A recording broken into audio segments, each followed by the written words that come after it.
pemanasan dulu atau langsung mulai Bang Abid? Langsung.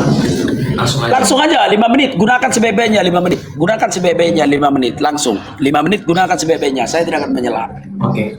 Siap. Selamat malam, shalom, salve teman-teman semuanya, Bang Anak Batak dan teman-teman semuanya. Terima kasih banyak atas kesempatannya dari Bang Anak Batak untuk berdiskusi secara tertib dan akademis mengenai tema kita hari ini, malam hari ini, yaitu teman-teman berkenaan tentang penyaliban rencana siapa. Opening statement ini saya akan mempertegas posisi saya. Saya adalah Joseph Albert Michael. Saya adalah orang awam atau jemaat awam dari Gereja Katolik. Dalam hal ini saya mendukung penyaliban dalam karya dan rencana keselamatan Allah itu sendiri. Ada beberapa poin yang nanti akan dipertegas pada ronde berikutnya, karena ini hanya pembukaan, jadi saya hanya memberikan berbagai macam kerangka berpikir supaya nanti Bang Anak Batak juga bisa menyampaikan opening statementnya. Jadi untuk ayat per ayatnya kita di ronde berikutnya. Terkait tentang rencana penyaliban, ini yang mau saya sampaikan untuk kita bersama dari rekan berpikir saya, Bang Anak Batak, dan teman-teman semua yang sedang menyaksikan, bahwa penyaliban adalah bukti kasih Allah kepada dunia. Sehingga di dalam Yohanes 3 ayat 16 Allah menyatakan kasihnya dengan mengkaruniakan putranya yang tunggal. Di mana di dalam Yohanes 3 ayat 16 dikatakan, karena begitu besar kasih Allah akan dunia sehingga ia mengkaruniakan putranya yang tunggal, supaya yang percaya kepadanya tidak binasa melainkan memperoleh hidup yang kekal. Allah memberikan dan mengkaruniakan putranya yang tunggal sehingga ia mampu mengetahui apa yang akan terjadi pada putranya di dunia. Juga bersamaan dengan bagaimana Allah itu sendiri, Sang Bapa yang mengkaruniakan dan mengutus firman-Nya, di mana Yesus sendiri diberikan kuasa dan otoritas sehingga dirinya mengetahui dan satu kehendak, seperti yang dikatakan dalam Yohanes 5 ayat 30. Aku tidak dapat berbuat apapun dari diriku sendiri, melainkan mengikuti, menuruti kehendak Bapakku, kehendak Dia yang mengutus aku. Artinya apa Yesus kerjakan, yang Yesus lakukan seturut dengan kehendak Bapa. Itu sebab juga di Taman Getsemani Tuhan Yesus berdoa, ya Bapa, jikalau Engkau mau, biarlah cawan ini berlalu, tetapi bukan kehendakku melainkan kehendak-Mu. Ayat per ayat di dalam kitab suci dikatakan dengan tegas oleh Yesus Kristus, firman Allah menjadi manusia yang memberikan dirinya sebagai korban tebusan yang pantas, bahwa dirinya telah dipersiapkan sejak semula untuk menjadi kurban penebus salah dan menjadi penyelamat kita di kayu salib. Dan itu mempertegas posisi bahwa karya keselamatan yang Allah nyatakan kepada kita melalui salib itulah yang menjadi bukti kasih-Nya. Maka juga selain daripada Yesus Kristus sendiri, para rasul pun berkata dan menuliskan surat dalam Alkitab seperti surat Rasul Petrus, surat-surat Rasul Paulus yang mempertegas bahwa salib adalah rencana keselamatan Allah. Bahkan dalam Kisah Para Rasul dikatakan bahwa Ia yang telah kamu bunuh dalam rupa dan rencana keselamatan Allah. Artinya semua sudah tegas. Sekalipun banyak statement di luar sana yang salah tanggap, seperti orang-orang yang mengatakan bahwa salib adalah rencana dari iblis hanya karena salib itu adalah bentuk kekejian penderitaan. Tetapi mari kita lihat, rencana penyaliban ini bukan hanya terjadi pada masa di mana Yesus baru lahir. Tidak. Rencana penyaliban ini terjadi pada saat sebelum Yesus datang dalam rupa manusia. Ini yang kita sebut sebagai nubuatan. Nubuatan tentang penyaliban sudah dikatakan dalam Yesaya 53. Dikatakan, tetapi Tuhan berkehendak meremukkan dia dalam kesakitan. Tuhan yang berkehendak. Ketika Allah sendiri juga yang maha tahu itu tahu akan penderitaan, tentang penderitaan Yesus Kristus putranya yang tunggal. Maka inilah sebab tidak ada pernyataan yang biblis maupun patristik, data-data Bapak Gereja yang menyatakan penyaliban adalah rencana iblis. Karena tidak pernah sepanjang kita di TikTok, baik saya maupun Bang Anak Batak yang sudah saya anggap senior saya, tidak pernah kami di sini mendengarkan salib rencana iblis sepanjang kami diskusi, sepanjang kami menghadapi lawan berbicara kami dari manapun. Karena salib adalah rencana keselamatan Allah, bagian dari kehendak Allah. Iblis tidak mempunyai rencana karena iblis adalah makhluk dan juga ciptaan Allah yang tidak maha tahu dan tidak memiliki ketetapan yang pasti. Anda akan melihat bagaimana di dalam kisah Yesus sendiri berbicara dengan muridnya, yaitu Petrus, yang menegur dan memohon supaya jangan terjadi penyaliban. Maka Yesus menegur Petrus dengan mengatakan, enyahlah iblis, sebab engkau hanya memikirkan apa yang manusia pikirkan, bukan Allah pikirkan. Di sisi lain, iblis juga menggoda Yudas untuk mengkhianati Yesus. Itu adalah bukti ketimpangan bagaimana iblis tidak mempunyai ketetapan, rencana yang pasti, sama seperti kita manusia. Karena yang maha tahu dan yang memiliki rencana hanya Allah. Maka sangat-sangat fatal jikalau dikatakan iblis punya rencana atau kehendak, apalagi. Karena segala sesuatu yang berkaitan dengan kehendak itu berbicara dalam karya keselamatan Allah, apalagi mengenai penyembah. Maka dalam standing position dan dalam opening statement ini, saya tegas menyatakan salib adalah rencana keselamatan Allah.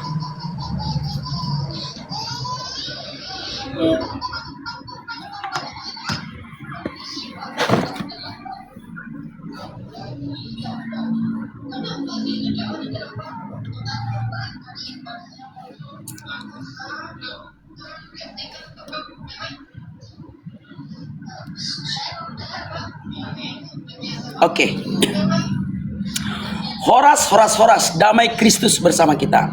Salam kawan-kawan semua, salam aku ucapkan dari kota Medan. Saya anak Batak kembali hadir menemui kawan-kawan di sosial media ini. Di TikTok anak Batak untuk membicarakan tentang kitab suci. Kenapa kita perlu membicarakan kitab suci? Agar iman kita kuat, tidak mudah diombang-ambingkan oleh pencobaan yang memang selalu kita hadapi di sepanjang hidup kita. Baik, banyak tema yang akan kita bahas pada malam hari ini karena kita membuat jadwal selama 1,5 jam. Secara pribadi, aku mengagumi Ustadz Joseph Albert Michael karena beliau adalah seorang pengajar Alkitab dan beliau adalah orang yang dipilih oleh Tuhan Yesus karena dia sekarang sudah percaya kepada Tuhan Yesus. Tetapi karena tema sudah ditentukan tadi di dalam opening statement Joseph, saya akan layani saja. Sekalipun nanti di babak berikutnya, entah itu Ustadz Joseph mau membawa tema yang lain, saya akan layani. Nah, baik. Yang pertama, kawan-kawan, tema tentang salib. Makanya aku bilang sama kawan-kawan, berbicara tentang Yesus dan keselamatan yang dirancang Allah, silahkan ditimang-timang, silahkan dianalisa satu persatu, mulai dari kejatuhan manusia ke dalam dosa sampai ketika kenaikan Yesus ke dalam surga. Tidak boleh dipenggal-penggal. Salib, kenapa kawan-kawan mensakralkan salib? Karena Yesus disalib. Seandainya Yesus dieksekusi dengan senjata AK-47 sehingga dia mati dalam keadaan sebagai manusia, maka aku percaya saudara Joseph akan membuat senjata AK-47 itu di gereja. Aku pasti itu tahu itu. Iya, karena Yesus mati di kayu salib, padahal salib itu hanya kayu saja. Maka salib itu kita buat di gereja. Lalu Ustadz Joseph mensakralkan salib itu. Maka seandainya eksekusi Yesus pakai senjata AK-47, maka senjata AK-47 itulah lambang agamanya Joseph. Maka sering kukatakan saudara-saudaraku, keselamatan yang dirancang Allah itulah yang perlu kita pahami. Jangan ornamis atau bukti-bukti sekunder dalam keselamatan itu. Apakah salib itu yang menjadi simbol keselamatan kita? Tidak. Lalu kenapa salib itu yang kita sakralkan? Apakah Yesus mati ketika dia disalib? Tidak. Yesus juga ditombak. Kalau kita membaca dalam Yesaya 53.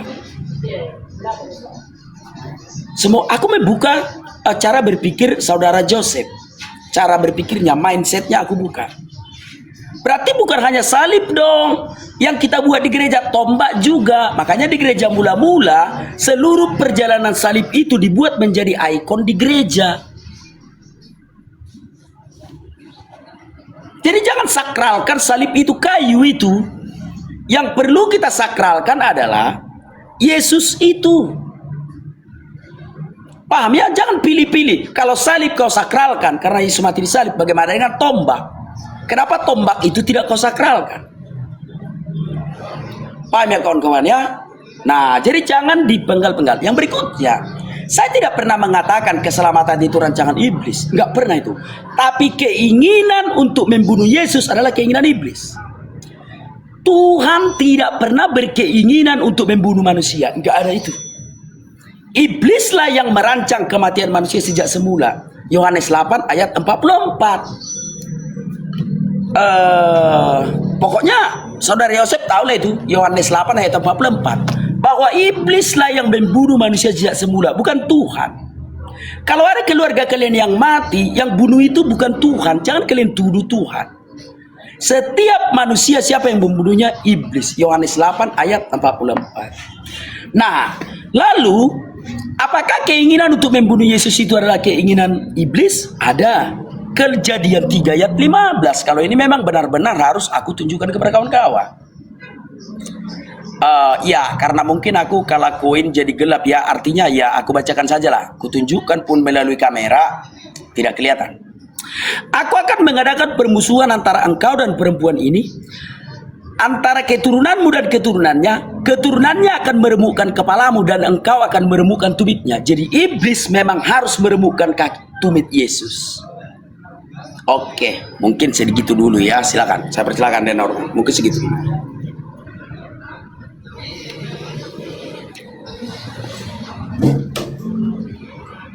Oke.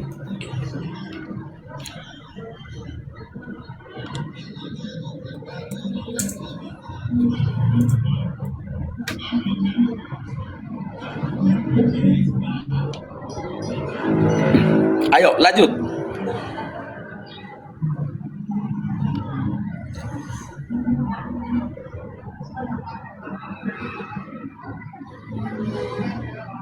Halo, silakan bro. Sorry. Maaf. Silakan. Ya, oke, silakan.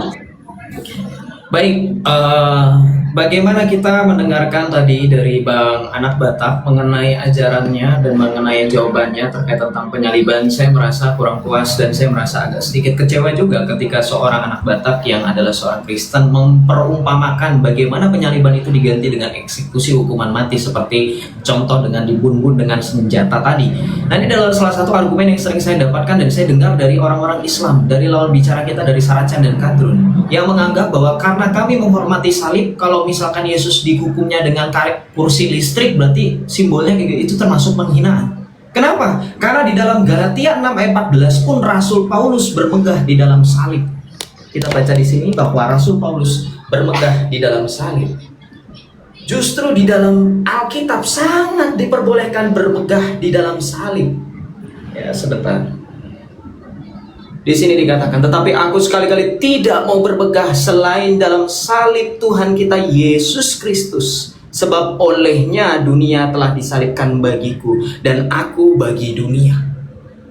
Di dalam Kolose 2 ayat 14-15 Rasul Paulus juga sekali lagi menegaskan, dengan menghapuskan surat hutang yang oleh ketentuan-ketentuan hukum mendakwa dan mengancam kita, dan itu ditiadakannya dengan melakukannya pada kayu salib. Ia telah melucuti pemerintah-pemerintah dan penguasa-penguasa dan menjadikan mereka tontonan umum dalam kemenangannya atas mereka. Bagaimana mungkin kita tidak mau bermegah dalam salib, mensakralkan salib, sedangkan Rasul Paulus saja mensakralkan dan bermegah dalam salib? Silakan nanti tolong dibantah, atau mungkin boleh ditunjukkan ayatnya bahwa kita tidak boleh bermegah dan mensakralkan salib. Saya sangat suka bahasa itu, karena itu membuat kita terbuka. Betul kata Bang Abi, karena saya baru pertama kali mendengar orang Kristen yang tidak mau mensakralkan dan bermegah dalam salib, sementara Paulus pun mengatakan bermegah selain dalam Tuhan Yesus Kristus dalam salibnya. Oke, berkenan poin yang berikutnya mengenai bahwa Allah tidak pernah berkehendak menjadikan Yesus Kristus sebagai kurban tebusan atau membunuhnya. Saya tadi sudah bantah dengan membawakan sabda Tuhan dalam perjanjian lama yang adalah nubuatan. Yesaya 53 ayat 10. Tetapi Tuhan berkehendak meremukkan dia dengan kesakitan apabila ia menyerahkan dirinya sebagai kurban penebus salah. Ia akan melihat keturunannya, umurnya akan lanjut, dan kehendak Tuhan akan terlaksana olehnya. Ini bukan kehendak iblis, di sini dikatakan kehendak Tuhan. Tuhan berkehendak untuk apa? Meremukkan dia dengan kesakitan. Maka ini yang saya harus ingatkan dengan orang Kristen. Dalam Kolose 2 ayat 4-5, hal ini kukatakan supaya jangan ada yang memperdayakan kamu dengan kata-kata yang indah. Sebab meskipun aku sendiri tidak ada di antara kamu, tetapi dalam roh aku bersama-sama dengan kamu, dan aku melihat dengan sukacita tertib hidupmu dan keteguhanmu dalam Kristus di dalam iman. Artinya apa? Jangan sampai kita diperdayakan dengan kata-kata yang menurut kita itu indah. Jadi Bang Abe, saya minta ayat-ayatnya. Ketika Bang Abe menyebutkan dalam Yohanes 8 ayat 44 dikatakan iblis adalah pembunuh manusia sejak semula, jangan kaitkan dengan konteks penyaliban yang dikatakan sebagai bagian rencana keselamatan Allah. Karena tadi ayatnya sudah dibantah sendiri ketika Bang Abe bawa Kejadian 3 ayat 15. Yang tadi saya sudah sampaikan, iblis tidak punya rencana yang pasti. Yesus mengatakan iblis adalah pembunuh manusia sejak semula, itu untuk mengutip kitab Kejadian, di mana karena kejatuhan manusia itulah kita tahu penyebabnya adalah si jahat. Sehingga kita dikatakan jangan pernah mengikuti kehendak dari iblis itu yang adalah pembunuh manusia sejak semula. Dan pembunuh itu bukan soal penyaliban saja, tetapi tentang kebenaran. Kebenaran itulah yang kemudian dikaburkan oleh iblis dalam hal ini tentang rencana penyaliban. Jadi pertanyaan saya, ketika di dalam Alkitab dikatakan kita bermegah dalam salib, Rasul Paulus mengatakan bermegah dalam salib Yesus. Dikatakan bahwa orang Kristen dalam 1 Korintus 1 ayat 18, salib adalah tanda kemenangan. Di mana ayatnya bahwa kita tidak boleh bersakral dengan salib? Yesus adalah juru selamat yang tersalib dalam 2 Korintus 14 ayat 15. Dan dengan salib itu juga ia menghapus surat-surat utangnya, adalah upah dosa itu. Silakan Bang Abe. Baik. Ya.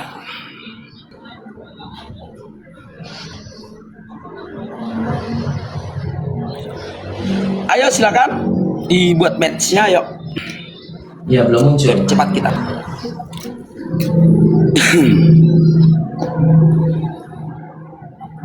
Oke, saya terima. Ketika kubukakan ayatnya bahwa iblislah pembunuh sejak semula, maka kau mengatakan jangan kaitkan. Ya sudah, sekarang perhatikan ke depan. Kejadian 3 ayat 15, aku akan mengadakan permusuhan antara engkau dan perempuan ini, antara keturunanmu dan keturunannya. Keturunannya akan meremukkan kepalamu dan engkau akan meremukkan tumitnya. Saya balik lagi kamera saya ya.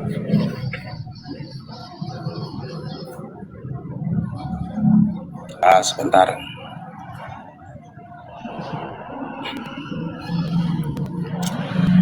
Apa yang sudah ditetapkan sejak semula bahwa iblis akan meremukkan tumit Yesus,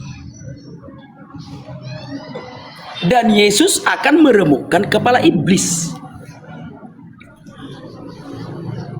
Paham ya? Harusnya mengerti dulu tentang penyelamatan itu. Itu masih zaman di Taman Eden. Kalau Adam tidak berdosa di Taman Eden, Yesus tidak akan datang ke dunia. Jadi itu tidak bisa dipisahkan. Maka aku bilang, berbicara tentang konsep keselamatan yang dibawa Yesus mulai dari awal. Paham ya, saudaraku Joseph? Bahwa perjanjian sejak dari Taman Eden berkata bahwa iblis akan meremukkan tumit Yesus. Artinya iblis harus membunuh Yesus. Lalu Yesus meremukkan kepala iblis. Paham ya? Jadi keinginan untuk membunuh Yesus adalah keinginan iblis. Maka ketika tiba saatnya jutaan tahun kemudian Yesus datang ke dunia, ketika iblis datang hendak meremukkan kaki Yesus, Yesus harus nurut. Gak boleh Yesus menghindar dari kematiannya. Setelah tumit Yesus berhasil diremukkan iblis, akhirnya Yesus mati. Masuklah Yesus ke alam kubur, yang adalah istananya iblis. Lalu di alam kubur itu diremukkan Yesuslah kepala iblis itu. Kuasanya maksudnya. Kuasa iblis itu diremukkan Tuhan Yesus di alam kubur. Maka Yesus keluar dari kubur sekaligus membawa arwah manusia yang memang ditahan iblis di dalam kubur itu. Sebentar, kutunjukkan ya.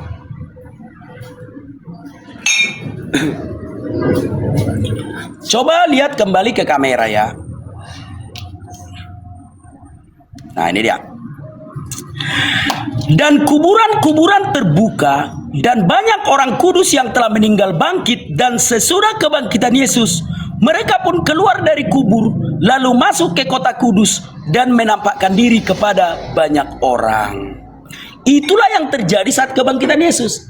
Artinya Yesus harus rela Dia mati dalam keadaan sebagai manusia. Karena itu sudah perjanjian zaman dulu bahwa iblis akan meremukkan kaki Yesus, meremukkan tumitnya, artinya akan membunuh Yesus. Tetapi setelah iblis membunuh Yesus, Yesus mengalahkan kematian itu.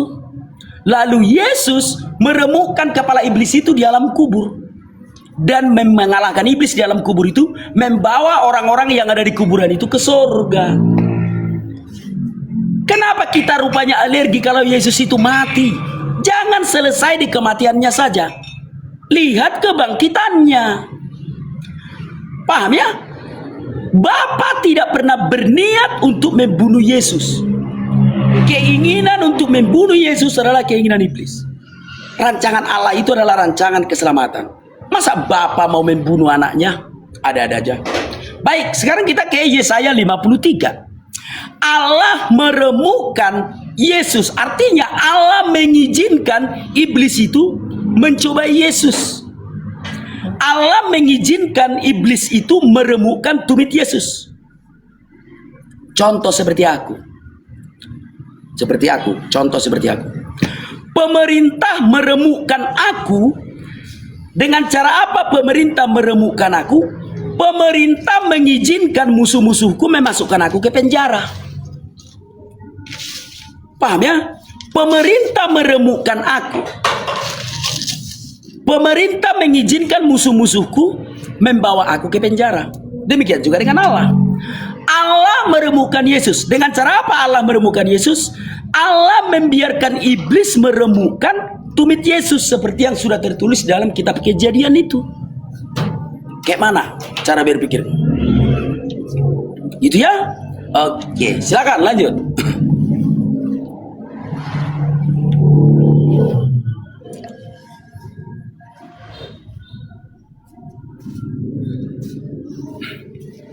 Ayo, silakan. Ya, sabar Bang, belum muncul rematch ya, belum muncul. Kalau udah muncul pun Ya. aku langsung klik. Siap. Oke, terima kasih saudara-saudara Bang Anak Batak. Mengutip Kejadian 3:15 dan ayat-ayat lain kita akan bahas. Tapi ini yang mau saya tanyakan. Pertanyaan saya belum dijawab. Yang tadi terkait tentang membahas tentang sakralnya salib. Mana ayatnya Oke. orang Kristen tidak perlu sakral dengan salib, sementara dalam Galatia 6 ayat 14 Rasul Paulus bermegah di dalam salib Yesus dan tidak akan bermegah selain di dalam salib Yesus. Identitas orang Kristen adalah salib, bukan yang lain, karena salib berbicara keselamatan. Mana ayatnya belum dijawab. Kemudian dalam 1 Korintus 1 ayat 18 juga dikatakan bahwa salib adalah pemberitaan keselamatan. 1 Korintus 1 ayat 18, saya tampilkan ayatnya.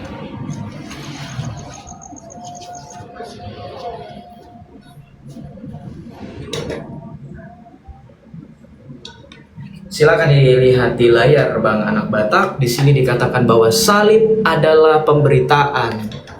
Sebab pemberitaan salib memang adalah kebodohan bagi mereka yang akan binasa. Tetapi bagi kita yang diselamatkan, pemberitaan itu adalah kekuatan Allah. Bang, salib itu kekuatan Allah, bukan iblis. Kekuatan Allah.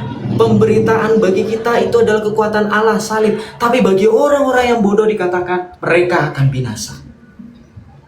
Dari mana mengatakan salib itu adalah tidak perlu disakralkan, Bang? Sekarang kita bahas Kejadian 3:15. Ini pemahaman Bang Anak Batak. Aduh, saya agak terkejut Bang Anak Batak dan teman-teman semuanya. Kejadian 3:15 kita baca, aku akan mengadakan permusuhan. Aku di sini adalah Tuhan Allah. Mengadakan permusuhan antara engkau, yaitu Hawa, dan perempuan ini, antara keturunanmu dan keturunannya. Keturunannya itu berkaitan tentang perempuan ini yang ada di dalam Yesaya 7 ayat 14. Keturunannya akan meremukkan kepalamu. Keturunannya ini adalah perempuan.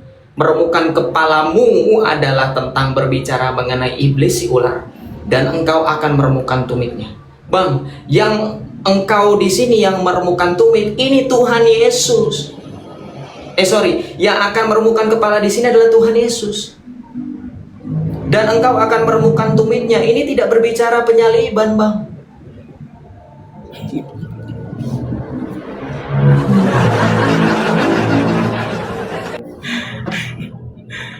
Ya, ini kalau misalkan kalau ini berbicara penyaliban, ini tidak berbicara tentang kehendak iblis, ini berbicara kehendak Allah. Ini bukan kehendak iblis, karena di sini yang akan mengadakan permusuhan itu adalah Allah, bukannya iblis. Iblis tidak punya kuasa apa-apa. Kenapa? Karena di sini didukung dengan Kisah Para Rasul 2 ayat 23. Di sini dikatakan apa? Kita baca di sini. Kisah Para Rasul 2 ayat 23. Dia yang diserahkan Allah menurut maksud dan rencananya telah kamu salibkan dan kamu bun-bun oleh tangan bangsa-bangsa durhaka. Ini tetap rencana dan maksudnya Allah, bukan iblis. Ini tetap kehendak Allah. Bagaimana mungkin Allah itu bekerja sama? Bagaimana mungkin? Ya.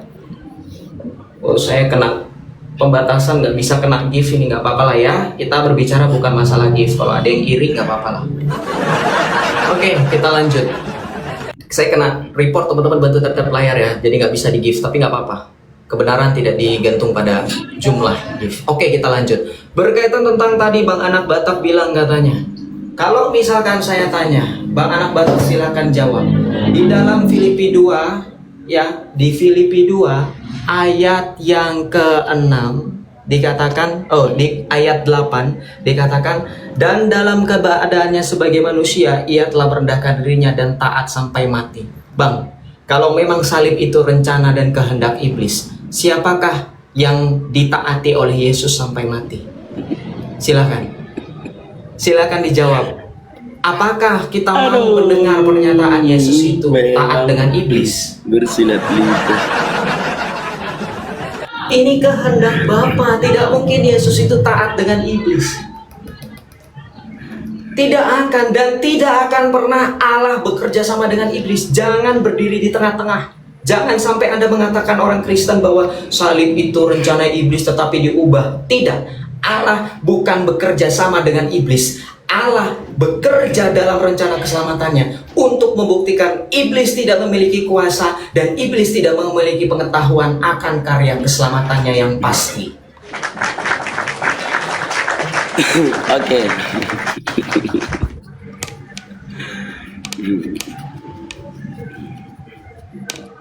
Oke, silakan bikin waktunya.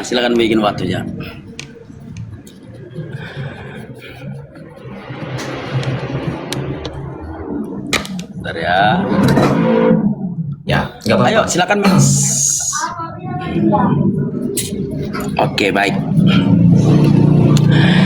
Makanya kawan-kawan, tapi ya terlalu dini ya untuk mensekat mat saudaraku ini, terlalu dini. Aku coba tanya dulu hal pribadi. Abang masuk Kristen udah berapa tahun?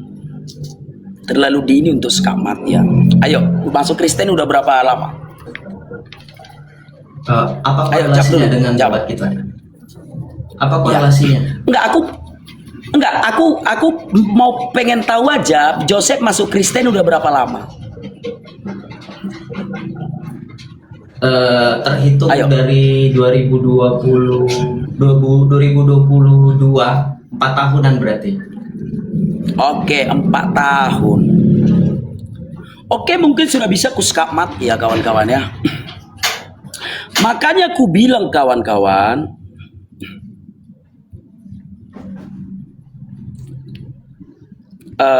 lanjut aja waktunya.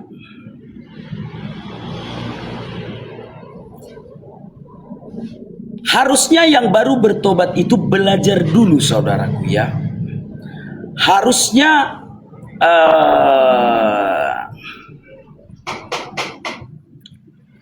sebentar ya, aku buka dulu kitabnya.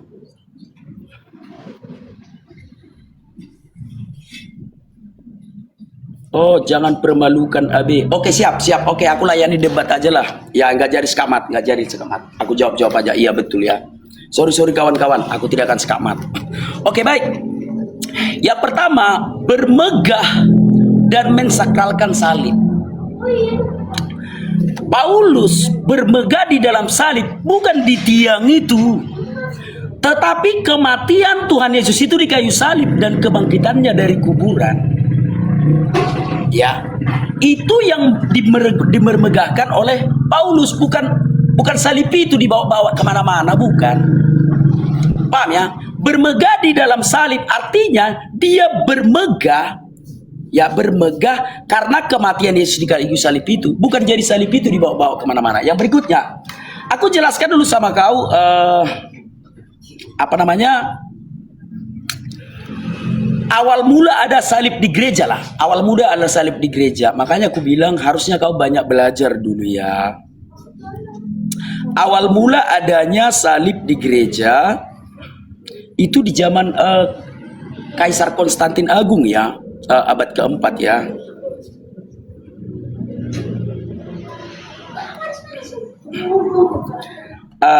Coba kita lihat ya. Aku pun agak lupa kawan-kawannya, seingatku itu. Ya benar. Jadi salib itu kan, penemuan salib sejati itu kan 326 Masehi, saudara-saudaraku ya. Atas perintah Santa Helena, ibu Kaisar Konstantinus. Dilakukan penggalian di Yerusalem yang diyakini menemukan salib sejati, tempat Yesus disalib. Nah, jadi sejak saat itulah berakar pada masa Kaisar Konstantinus Agung pada abad keempat. Ia melegalkan agama Kristen di Kekaisaran Romawi dan menjadikan salib sebagai lambang militer. Sebelum masa tersebut, salib dihindari oleh jemaat awal karena merupakan simbol hukum mati Romawi yang kejam. Jadi salib itu, saudaraku, ditaruh di gereja itu abad keempat. Murid-murid Tuhan Yesus sudah mati semua. Paulus sudah martir. Jadi ketika Paulus berkata aku bermegah di dalam salib, maksudnya kematian Yesus itu dan kebangkitan Yesus itu yang di dalamnya Paulus bermegah. Paham ya? Makanya aku bilang tadi, begitulah banyak sekali WA masuk ya, jangan anak Batak katanya. Aku tidak pernah mengatakan salib penyaliban Yesus itu keinginan iblis. Mungkin Edis TV mengatakannya, lalu kau tuduh-tuduh aku mengatakannya. Kan itu. Aku sudah berdebat bagimu hampir setengah jam. Kau fitnah aku. Kau mengatakan tadi, aku mengatakan bahwa keselamatan itu rancangan iblis. Kau udah fitnah aku. Aku tidak pernah mengatakan salib itu rencana iblis. Aku tidak pernah mengatakan keselamatan itu rancangan iblis. Yang kukatakan adalah keinginan untuk membunuh Yesus adalah keinginan iblis. Itu yang kukatakan. Jadi kau jangan fitnah sana sini, belum dengar dan segala macam.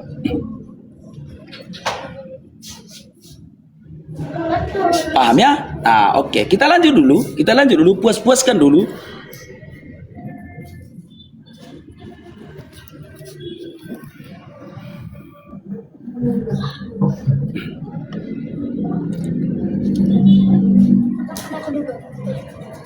Kenapa bang tadi ada yang WA? Ayo silakan.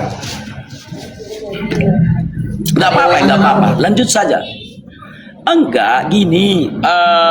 Pendukung-pendukungku itu malah mengatakan anak Batak jaga katanya, gitu ya. Ayo silakan. Oke. Siap. Diskusi udah, silakan. Ya. Jadi nggak usah bahas berapa lama, nggak apa-apa kalau saya diskat pun nggak apa-apa, ya nggak apa-apa, saya nggak pernah takut. Kebenaran itu tidak pernah ditentukan dari waktu. Siap. Ya, Anda harus tahu itu. Siapa kamu bisa menghakimi saya? Berapa lama saya bertobat? Loh, di dalam Katolik itu jelas sebelum kita dibaptis harus pemuridan. Memangnya yang di luar Katolik asal baptis? Jadi tidak ada pemuridan, tidak ada pembelajaran, kamu salah pilih lawan. Saya tanya, ketika kamu menyatakan kamu tidak setuju dengan rencana iblis itu berkaitan dengan penyaliban, jadi kamu mengatakan penyaliban itu rencana siapa? Jawab dengan tegas, standing position. Dari awal saya tidak pernah mendengarkan standing position yang legal dan jelas, clear dari kamu. Penyaliban rencana siapa? Kamu bermain di kata-kata, iblis itu menginginkan kematian Yesus. Ya, kematian Yesus itu melalui apa? Salib. Jadi kamu mau muter-muter pusing kemana? Saya sudah tahu, saya sudah nangkap, saya sudah jawab. Berkenaan dengan penyaliban, kalau misalkan pakai skenario yang tadi kamu makanya catat, dengar, jangan konsili di WhatsApp makanya kalau lagi diskusi. Kalau saya tadi jawab, saya sudah bilang bahwa kalau ada orang yang berdiri di tengah-tengah, penyaliban itu rencana Allah, tetapi keinginan penyaliban itu keinginan iblis, itu tidak juga benar. Apakah kamu juga mau ngomong berarti kalau begitu Allah kerjasama dengan iblis? Allah itu partner in crime dengan iblis? Tidak. Karena sekali lagi tadi saya sudah jawab, iblis tidak memiliki pengetahuan apapun. Saya tidak mendengar ayat-ayatnya yang menegaskan dengan jelas ini penyaliban kehendak iblis, sedangkan di dalam Alkitab ayat-ayat tadi berkenaan tentang rencana dan kehendak Allah. Kejadian 3 ayat 15 pun itu kehendak Allah, bukan kehendak iblis. Allah yang menentukan engkau akan meremukkan tumitnya. Justru ayat itu membenarkan posisi saya dan menguatkan posisi salib adalah keselamatan dan rencana dari Allah, teman-teman. Sekarang Bang Anak Batak perhatikan. Bang Anak Batak bilang katanya, oh salib itu baru digunakan. Bang Anak Batak dan teman-teman harus tahu, salib yang dimaksud bukan hanya secara fisik tapi non fisik. Maka dalam 1 Korintus 1 ayat 23 dikatakan, tetapi kami memberitakan Kristus yang disalibkan. Ini salib tetap dibawa, Bang. Tetap memberitakan Kristus yang disalib. Jadi poin ketika Bang Abe bilang jangan terlalu mensakralkan, jangan bawa-bawa salib, saya belum mendengar jawaban mana ayatnya orang Kristen gak usah bawa-bawa salib disakralkan. Nah, dikatakan kami memberitakan Kristus yang disalibkan. Ini satu paket, Bang. Kristus bukan hanya Kristus manusia saja, tetapi peristiwa penyaliban. Maka di sini dikatakan, tetapi kami memberitakan Kristus yang disalibkan untuk orang-orang Yahudi suatu batu sandungan dan untuk orang-orang bukan Yahudi suatu kebodohan. Apakah ini tergenapi ayat ini bahwa untuk orang-orang bukan Yahudi adalah suatu kebodohan? Apakah itu yang Bang Abe sekarang rasakan?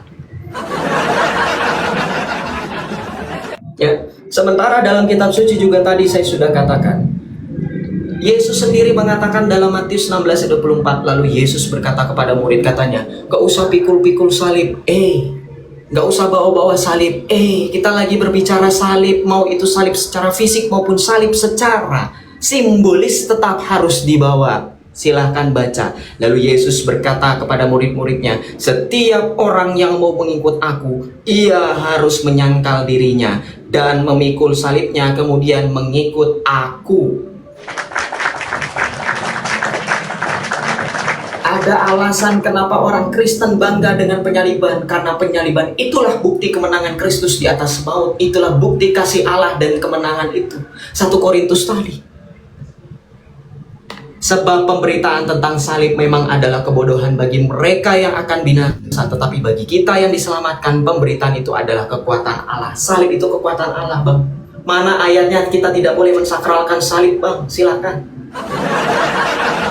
Saya bawa ayat kita harus mensakralkan dan menghormati juga membawa dan memberitakan salib. Silakan abang melakukan bukti dari apa yang abang katakan tadi, bahwa salib tidak perlu disakralkan, hanya Yesus saja. Sedangkan Alkitab selalu menegaskan, Yesus berkata pikul salib, Paulus berkata bermegah dalam salib, berkata salib adalah kekuatan dan pemberitaan. Mana ayat yang berkata sebaliknya? Silakan, Bang.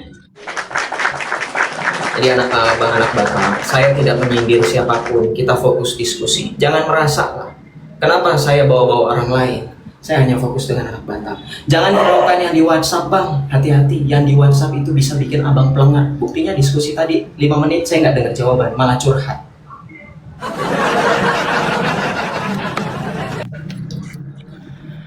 Oke, ya.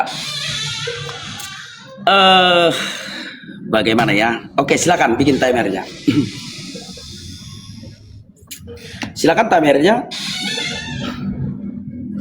Oke. Makanya kawan-kawan, silakan kawan-kawan baca 1 Timotius 3 deh. Orang yang baru bertobat janganlah menjadi penilik jemaat, katanya. Ini yang diantisipasi yang seperti ini.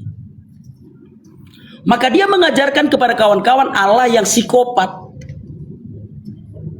Bukan sembarangan firman Tuhan, kawan-kawan, dalam 1 Timotius 3 itu. Orang yang baru bertobat hendaknya belajar dulu, jangan mengajar dulu.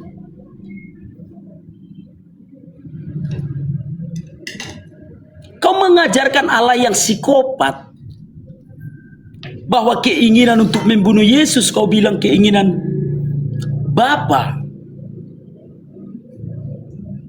Paham ya? Sekarang kutanya sama kau dengan jelas dulu jawab. Kalau mati manusia siapa yang membunuhnya? Itu saja. Biar langsung kelihatan belangnya. Ya. Pertanyaanmu sudah kujawab sebenarnya, tapi karena jawabanku tidak sesuai dengan hatimu, kau bilang tidak kujawab. Yang pertama, bermegah dan mensakralkan salib. Salib yang kita sakralkan itu tidak berbicara tentang kayu, ya. Itu tidak berbicara tentang kayu, tetapi berbicara tentang kematian Yesus di kayu salib dan kebangkitannya dari kubur.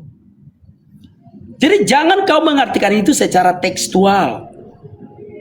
Paham ya? Salib yang kita banggakan bukan salib kayu, tapi Yesus itulah maksudnya itu.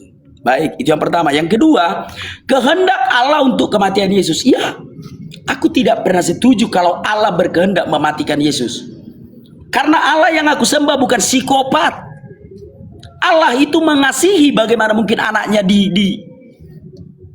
Makanya aku bilang, keinginan untuk membunuh Yesus adalah keinginan iblis. Lah, kenapa Yesus harus nurut dia mati? Karena itu sudah menjadi ketetapan di dalam Kejadian 3 ayat 15 tadi. Bolak-balik lagi, mundur lagi. Paham ya? Itu yang kedua. Yang ketiga, salib rencana iblis. Aku tidak mengatakan salib itu rencana iblis. Salib itu kayu. Tidak pernah aku katakan salib itu rencana iblis. Kenapa kau tuduh aku mengatakan salib rencana iblis? Salib itu kayu. Keinginan untuk membunuh Yesus itu keinginan iblis. Udah ku catatnya kalau aku diskusi. 3 kau tanya, 3-3-nya ku jawab. Tapi karena jawabanku tidak cocok ke hatimu, sudah, maka kau bilang enggak ada jawaban. Biasanya itu. Paham ya? Kau belajar sejarah dulu. Iman Kristen itu tidak boleh anakronis. Iman Kristen itu harus sesuai dengan histori. Maka di dalam gereja mula-mula, histori atau sejarah itu tidak boleh lepas dari iman mereka. Contoh seperti Katolik. Katolik itulah gereja mula-mula. Iman Katolik itu harus sesuai dengan historis. Itu yang perlu kau pelajari. Paham ya? Semoga kau paham. 3 pertanyaan mudah ku jawab semua. Baik, sekarang pertanyaanku simpel. Kalau mungkin besok ada keluargamu yang meninggoy, siapa yang membunuhnya? Atau kalau keluargamu ada yang sakit, siapa yang membuat dia sakit? Simpel pertanyaanku ya. Sebenarnya aku nggak mau skakmat kau. Ya nggak mau. Simpel pertanyaanku. Kalau keluargamu sakit, siapa yang bikin sakit? Tuhan atau iblis? Pilihan hanya 2. Paham? Pilihan hanya 2. Kalau bukan Tuhan, iblis. Sebab yang memiliki kuasa atas itu adalah iblis dan Tuhan. Kalau keluargamu meninggoy, siapa yang membunuhnya? Tuhan atau iblis? Harus kau jawab itu. Paham ya? Jadi jangan kau putar-putar ke sana kemari, ke sana kemari. Apamu ini, debatmu ini drama. Masa kau berani mengatakan kau tidak mendengar jawaban, padahal kutulis pertanyaanmu dan kutulis jawabnya. Persoalan tidak kau terima jawabanku itu masalahmu. Jangan kau bilang aku nggak menjawab. Paham ya? Drama kayak gitu, bersilat lidah kayak gitu, berdialog. Gak boleh seperti itu. Kalau kau memang mengakui bahwa aku itu seniormu. Persoalan tidak kau terima jawabanku itu belakangan. Jangan kau bilang aku tidak menjawab gitu ya. 3 pertanyaanmu, 3-3-nya aku tulis dan 3-3-nya sudah aku jawab. Kalau kau nggak terima nggak masalah. Jangan kau bilang tidak aku jawab gitu. Itu silakan Joseph. Simpel pertanyaanku ya. Jangan diputar-putar. Silakan.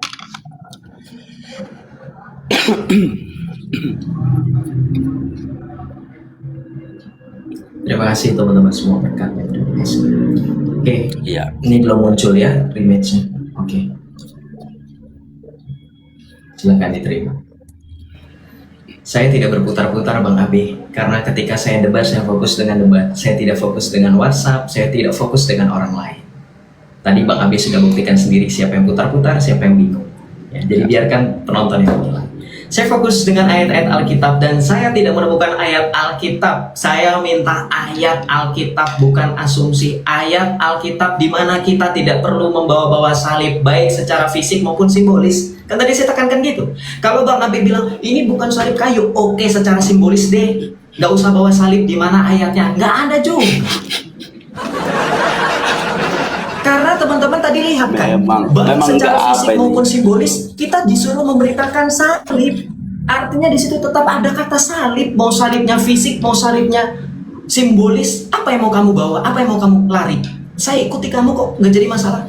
Bukan salib kayu ini, oke, salib simbolis, oke, mana ayatnya? Yang perlu kita nggak boleh salib fisik. Silahkan. Dan ini yang harus kemudian pertanyaan kedua pertanyaan yang tadi di akhir. Kalau keluargamu sakit meninggoy, kata siapa? Karena siapa? Tuhan atau iblis? Ini adalah pertanyaan dari orang yang berputus asa. Segala sesuatu dapat dijelaskan, tetapi kalau kita berbicara kejadian, penyebab kematian, penyebab penderitaan adalah kehendak bebas manusia yang karena Adam dan Hawa bapak leluhur kita memakan buah pengetahuan yang baik dan jahat. Anda ketahuan tidak pernah baca Alkitab. Allah berfirman, karena engkau telah memakan buah pengetahuan dan baik dan jahat itu, engkau mati. Engkau akan mencari dengan debu dan tanah, engkau akan mengusahakan, dan engkau akan mengandung sakit penyakit itu karena kehendak bebas. Tidak bisa sejawab dengan singkat Tuhan atau iblis. Itu kehendak bebas. Dan itu dampak yang kita rasakan, kita jadi kena penyakit. Itu ada di firman Tuhan. Kamu membawa 1 Timotius 3, kamu pikir itu ayat untuk saya? Salah. 1 Timotius 3 itu ayat untuk orang yang memperkaya dirinya, mengumpulkan jemaat, mengumpulkan donasi untuk mengajarkan ajaran sesat. Saya bukan orang seperti itu. Saya bukan pengajar jemaat. Saya adalah orang awam Katolik yang terus belajar dan tidak pernah merasa diri saya sebagai pengajar. Camkan itu. Jangan bawa ayat itu kepada saya, karena saya bukan pemilik jemaat manapun. Saya justru jemaat bergereja di gereja Katolik. Kamu salah kutip ayat itu. Nanti kamu kena kalau saya bahas ayat itu. 1 Timotius 3 itu. Dan jawaban tadi terkait tentang keluarga kena penyakit, kena meninggoy, saya sudah jawab, itu kehendak bebas. Kau bawa pastor-pastor, pendeta, romo, react video saya menjelaskan ini. Saya pengen dengar ada nggak dari mereka menyalahkan jawaban saya. Ini jadi kita kemana-mana ini diskusinya.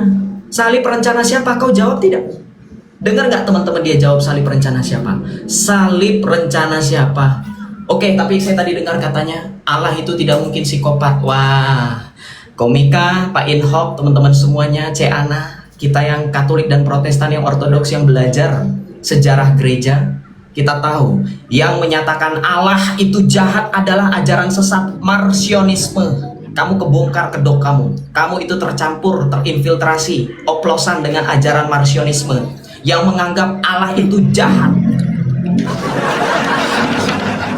Allah itu psikopat. Tidak pernah ada orang Kristen yang menanggapi ketika Allah menubuatkan penderitaan, ketika Allah menubuatkan penyaliban itu jahat, psikopat. Tidak ada. Hanya satu, yaitu Marcionisme.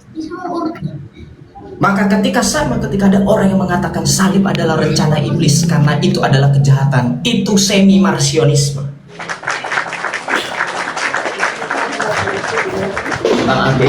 Saya minta ayat, saya minta data. Di mana dikatakan bahwa kehendak iblis itu satu? Di mana dikatakan bahwa segala sesuatu yang Allah rencanakan itu jahat? Di mana? 1 Timotius 2 ayat 3 sampai dengan 4. Sebab inilah yang berkenan di hadapan Tuhan juru selamat kita, yaitu yang menghendaki keselamatan dan semua manusia memperoleh pengetahuan akan kebenaran. Allah itu tidak jahat. Di dalam Yeremia tertulis, sebab rancangan yang ada padaku adalah rancangan yang membawa damai sukacita, bukan kecelakaan. Dari mana kamu bisa simpulkan Allah itu psikopat? Saya minta datanya, dalilnya. Itu semua ajaran sesat yang telah dikutuk oleh gereja Marcionisme. Silakan Bang, dijawab pakai data ayat-ayatnya. Oke, baik.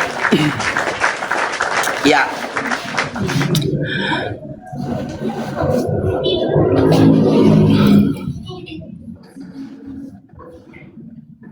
Silakan. Silakan Tamer ya. Ya belum ada waktunya. Nah. Oke, baik. Kau mengungkit lagi Marcionism. Marcionism ini adalah kelompok yang dibawa si Marcion sebenarnya ya, di seputaran abad keberapa itu ya, bahwa mengatakan Allah jahat. Kan kau yang mengatakan Allah jahat. Kau bilang Allah membunuh Yesus. Kan kau Marcionism. Aku kan tidak mengatakan kalau Bapa membunuh Yesus. Kan kau yang bilang Bapa yang membunuh Yesus. Kayak mana sih? Kan kau yang Marcionism. Kau bilang Bapa membunuh Yesus, berarti Bapa yang jahat itu kan kau yang menyebutkan. Gimana sih? Makanya aku bilang, tapi ya sudahlah. Sekarang begini, siapa yang membunuh Yesus? Kalau aku mengatakan yang membunuh Yesus dalam keadaan sebagai manusia adalah iblis, bukan Bapa. Lalu kau mengatakan yang membunuh Yesus dalam keadaan semanusia adalah Bapa. Berarti kau menganggap Bapa itu jahat, membunuh. Lalu kau mengungkit tentang Marcionism. Justru aliranmu itulah yang condong ke Marcionism. Aku kan tidak mengatakan Bapa yang membunuh Yesus. Kalau aku mengatakan Bapa yang membunuh Yesus, baru aku menuduh Bapa itu jahat. Kan kau yang mengatakan bahwa Bapa yang membunuh Yesus. Makanya aku bilang Allahmu itu psikopat, jahat. Karena kau bilang Bapa itu membunuh Yesus.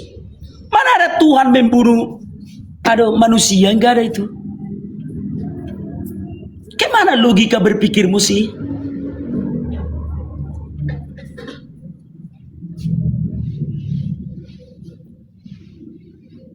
Paham ya? Keselamatan itu yang dirancang Allah. Keselamatan mulai dari awal sampai akhir itu yang dirancang Allah. Tapi keinginan untuk membunuh Yesus itu keinginan iblis. Bukan Bapa yang membunuh Yesus. Kau mau menyembah Tuhan yang sejahat itu? Anaknya pun dibunuh? Gimana cara berpikir? Maka aku bilang belajar dulu.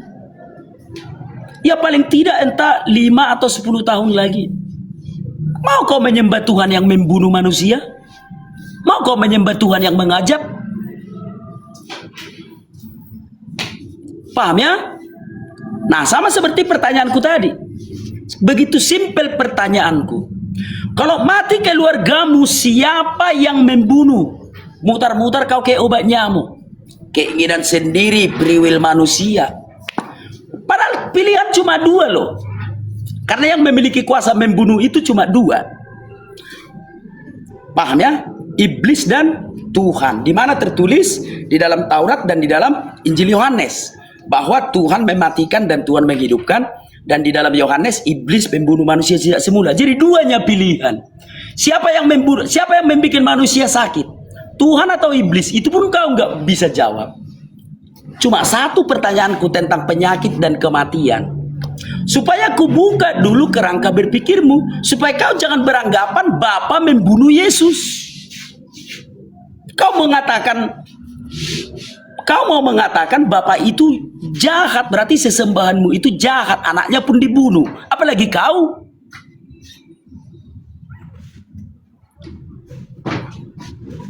Jadi keselamatan itulah yang dirancang oleh Allah.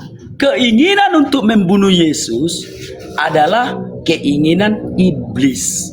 Kenapa iblis berkeinginan untuk membunuh Yesus? Karena itu yang tertulis dalam Yohanes pasal 8 ayat 44. Memang iblislah pembunuh manusia sejak semula.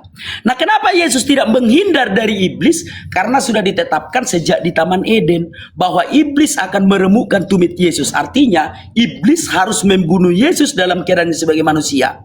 Nah, makanya apakah iblis mampu membunuh Yesus? Enggak mampu. Lalu kenapa Yesus mati? Karena Yesus menyerahkan nyawanya ke surga. Seandainya Yesus tidak menyerahkan nyawanya ke surga, apakah Yesus bisa dibunuh iblis? Enggak bisa. Ditombak pun dia enggak mati, disalib pun dia enggak mati. Yesuslah yang menyerahkan nyawanya ke surga. Makanya Yesus berfirman, tidak seorang pun yang mengambilnya daripadaku, aku menyerahkannya dan berkuasa untuk mengambilnya kembali. Tapi keinginan untuk membunuh Yesus itu adalah keinginan iblis. Semoga kawan-kawan paham. Tapi ya sudahlah, kalau masih bisa kau jawab, kalau sakit manusia, kalau mati manusia, siapa yang melakukannya? Tuhan atau iblis? Cuma satu itu pertanyaanku. Itu, silakan.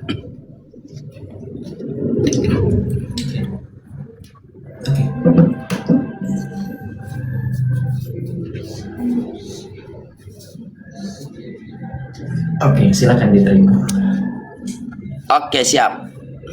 Oke, tadi saya sudah jawab, kita sudah dengar jawaban saya. Pertanyaan Anda tidak bisa dibatasi, menyalahkan Tuhan atau menyalahkan iblis.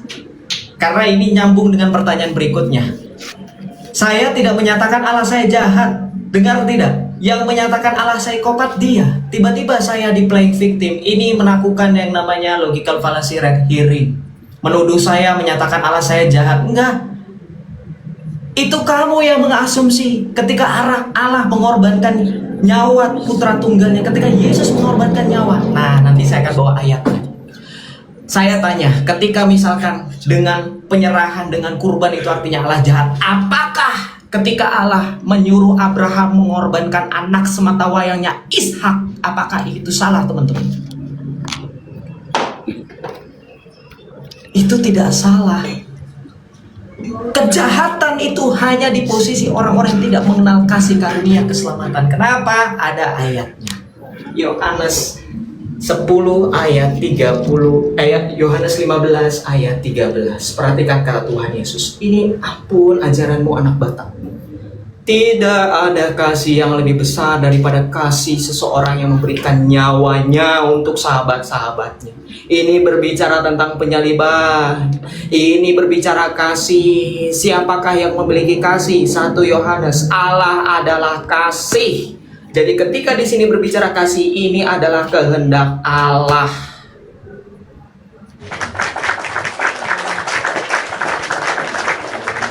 Ketika kamu bilang di dalam Yohanes 10 ayat 17 sampai 18 dikatakan apa?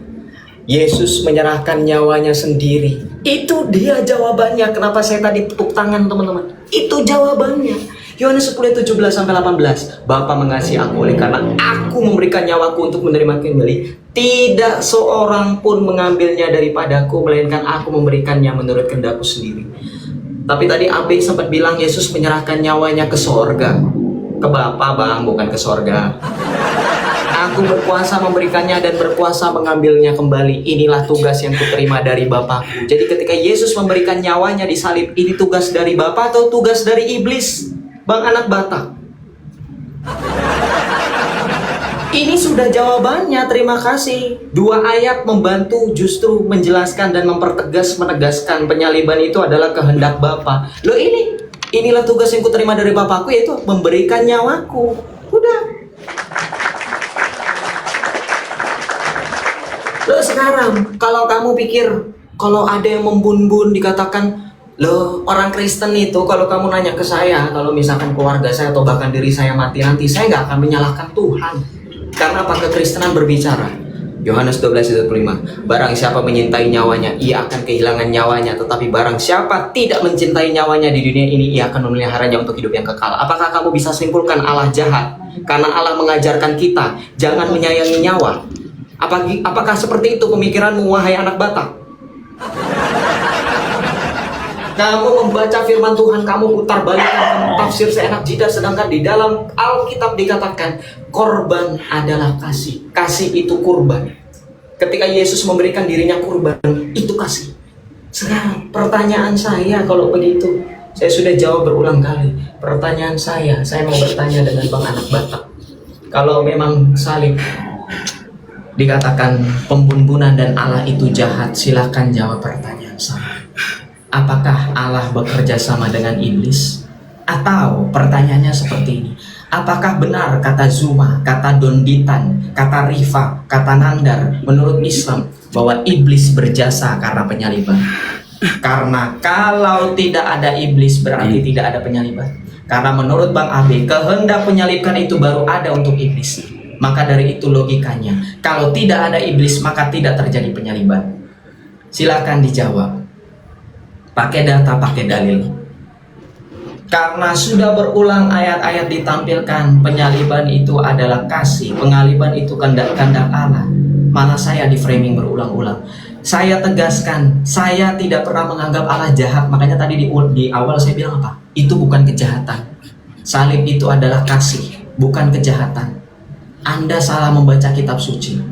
Yang menganggap Allah psikopat itu Anda dari mulut Anda sendiri. Maukah Anda menyembah Allah yang psikopat? Karena menurut Anda itu psikopat itu yang menyerahkan, membunuh anaknya. Kok jadi saya yang di framing? Untung ada yang rekam di YouTube.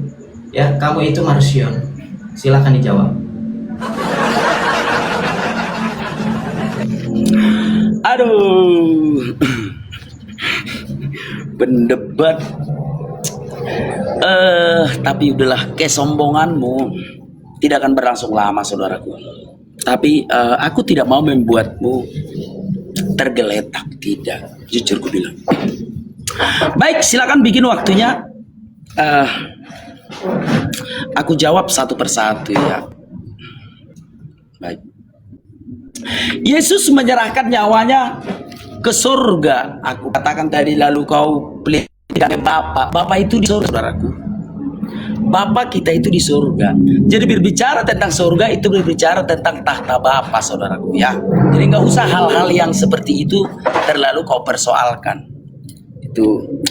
Yang keempat, marsionisme Allah jahat. Kan kau yang bilang Bapa yang bunuh Yesus. Aduh, kok kau bilang aku yang mengatakan Allah itu jahat? Kan kau yang bilang. Atau gini deh, siapa yang membunuh Yesus? Menurut iblis atau Bapa? Gitu ya.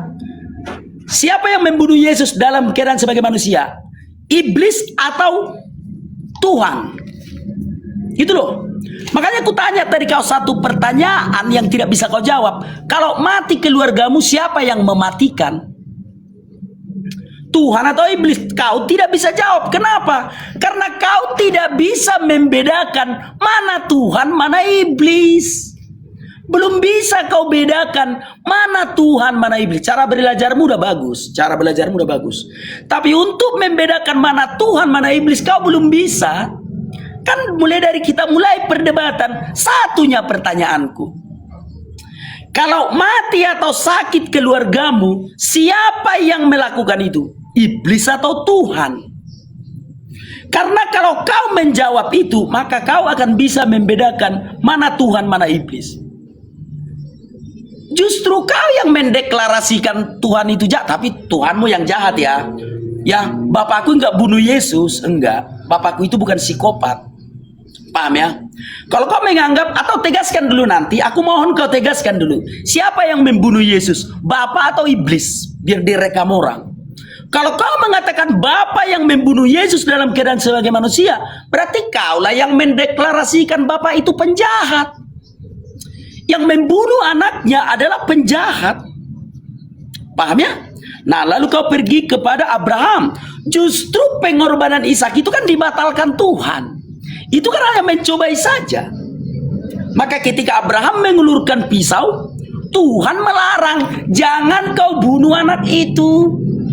Kenapa? Karena mengorbankan manusia, membunuh anaknya adalah kejahatan. Paham saudaraku ya? Itu tadi Abraham mengorbankan Ishak, marsionisme. Kaulah itu marsionisme. Yesus menyerahkan nyawanya ke surga. Nah, baik. Udah semua. Oh, tentang salib. Aku tidak melarangmu membawa salib. Justru aku memakai salib. Setiap hari aku memakai salib. Justru salib itu selalu aku gunakan dalam kehidupanku sehari-hari. Kau jangan pelintir-pelintir lah. Jadi saudaraku, iblislah yang membunuh manusia, saudaraku, bukan Tuhan. Memang banyak kita yang tertipu, saudara-saudaraku ya. Banyak kita yang tertipu. Sekarang aku tunjukkan dulu ya kawan-kawan ya. Ini dia. Iblislah yang menjadi bapamu dan kamu ingin melakukan keinginan-keinginan bapamu. Ia adalah pembunuh manusia sejak semula dan seterusnya. Artinya saudara-saudaraku, iblislah pembunuh manusia, bukan Tuhan. Ya kau tegaskan nanti, biar tahu dulu penonton nanti, biar tahu penonton. Ya, yang membunuh Yesus itu siapa? Apakah Bapa membunuh Yesus? Itu aja dulu nanti. Karena ku tanya sama kau tadi, kalau keluargamu mati atau sakit, siapa yang mendatangkan kematian itu atau yang sakit itu? Kau nggak mau menjawab kan? Ya dong, belum ada kau jawab. Kau bilang keinginan sendiri dan segala macam. Kau bilang itu free will manusia. Padahal pilihannya kan ada dua. Kalau orang mati kan yang berkuasa atas kematian kan dua. Allah dan iblis. Iblis itu pembunuh manusia, itu tertulis di Alkitab. Allah yang mematikan dan menghidupkan, itu tertulis di Alkitab. Maka sekarang ku ganti pertanyaanku. Karena pertanyaan yang pertama tidak bisa kau jawab. Siapa yang membunuh manusia? Sekarang ku tanya sama kau. Yesus mati di kayu salib. Siapa yang membunuhnya? Iblis atau Bapa? Gitu ya. Kematiannya di kayu salib, siapa yang mematikan Yesus? Ingat, secara manusia ya. Dari sisi kedwinaturan Yesus, karena Yesus itu dwinatur sebagai ilahi dan sebagai manusia. Yesus sebagai manusia itu mati. Saya tunjukkan ayatnya. Ia yang dibunuh dalam keadaan sebagai manusia. Siapa yang membunuh Yesus dalam keadaan